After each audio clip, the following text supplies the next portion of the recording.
კონფლიქტის პირ რეგიონებში მავთუხლართების გავლების პროცესი შეჩერებულია საოკუპაციო ზოლში. ამ ეტაპზე რუსის სამხედროების გადაადგილება არ შეინიშნება. თუმცა მოსახლეობა კვლავ გაურკვევლობაშია და შიშობს, რომ სადემარკაციო ხაზების უკანონოდ გავლების გაგრძელების შემთხვევაში სახნავს ათასი მიწების სარწყავი არხის და წინაპართა საფლავების გარეშე დარჩება. რამდენიმე ოჯახს შესაძლოა საცხოვრებელი სახლების დატოვებას მოუწიოს. სოფოდითში ჩვენი რეპორტიორი იმყოფებოდა. ნახეთ გურამ როგავას და გიორგი ხელაშვილის რეპორტაჟი. ელექტრონულ რუკაზე ის წერტილი ჩანს, სადაც ჩვენ ამ წუთებში ვიმყოფებით. საერთაშორისო აღიარებული სანავიგაციო სისტემის მიხედვით ჩვენ ახლა საქართველოს ტერიტორიაზე, სოფელ დიცში ვართ. თუმცა აქ მოსულს განსხვავებული რეალობა გვხვდებათ. ეს ბოძები იმაზე მიანიშნებს, რომ აქ რუსეთის საოკუპაციო ზოლი გადის. ამ ხაზის გადაკვეთის გამო ბოლო პერიოდში რუსმა სამხედროებმა 3 ქართველი დააკავეს. მათი ზუსტი ადგილსამყოფელი და ჯანმრთელობის მდგომარეობა დაკავებულთა ოჯახის წევრებისთვის დღემდე უცნობია. ახალი ინფორმაცია არაფერი აღარ ვიცით. რა დაიჭირეს იმის შემდეგ საერთოდ არავის აღარაფერი უთქვია. ინფორმაციას აღარავინ არ გვაწვდის და ათესე ველოდებით რა იქნება, როგორ იქნება, ზუსტად არაფერი აღარ ვიცით. რუსმა სამხედროებმა უკანონო სადემარკაციო სამუშაოები დროებით შეაჩერეს, თუმცა მოსახლეობა გაურკვევლობაშია.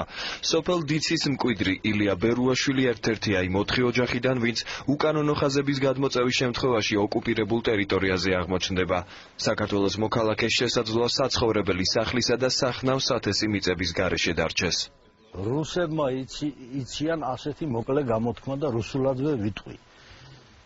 ჩერეზ მოი ტრუპ ჩემი გვამის შემდეგ და მე ჩემი გვამის შემდეგ რა იქნება მე არ ვიცი. აი ცოცხალი თავით ამას მე არ დავანებ. ილია ბერუაშვილს მისი სახლის ბოლო სართულზე ავყავართ. ამ ადგილიდან კარგად ჩანს რუსის სამხედროების მძიმე ტექნიკა, რომელიც საინჟინრო სამუშაოებისთვის გამოიყენება.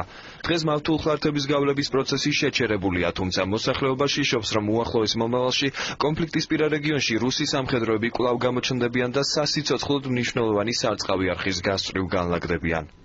აი ესა ყველაზე საშინელება, რომ წყალი მოხდა იმ ტერიტორიაზე, ჩვენი სარწყავი წყლები. აგერ 5 წელიწადია ჩვენ საერთოდ წყალი არ აქვს. გაგვიფუჭდა ყველაფერი.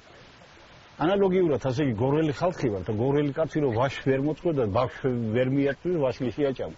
არ აქვს საშუალება. არ მოდის. თუ წყალი არ არის, საერთოდ ნაკვეთში ვერ მოიყვან ვერაფერს. ეს ის ქართული საფლავებია, რომელიც საოკუპაციო ზოლს მიღმა აღმოჩნდა. დღეს იქ არასამთავრობო ორგანიზაციების წარმომადგენლები ჩავიდნენ. მათ კონფლიქტის პირა რეგიონში არსებული ვითარების შესახებ ინფორმაცია მოსახლეობისგან მიიღეს. მოსახლეობა ამბობს, რომ მას შემდეგ რაც ატყდა ხმაური, შეჩერებულია ეს პროცესი და საზღვრის გავლება ამ წუთას მიმდინარეობს დაახლოებით 300-400 მეტრით უკან და რუსები მათთან საუბარში აცხადებენ, რომ ისინი თავად ელოდებიან ბრძანებას მათი ხელისუფლების მხრიდან. არასამთავრობო ორგანიზაციებმა ერთობლივი საპროტესტო განცხადება გაავრცელეს.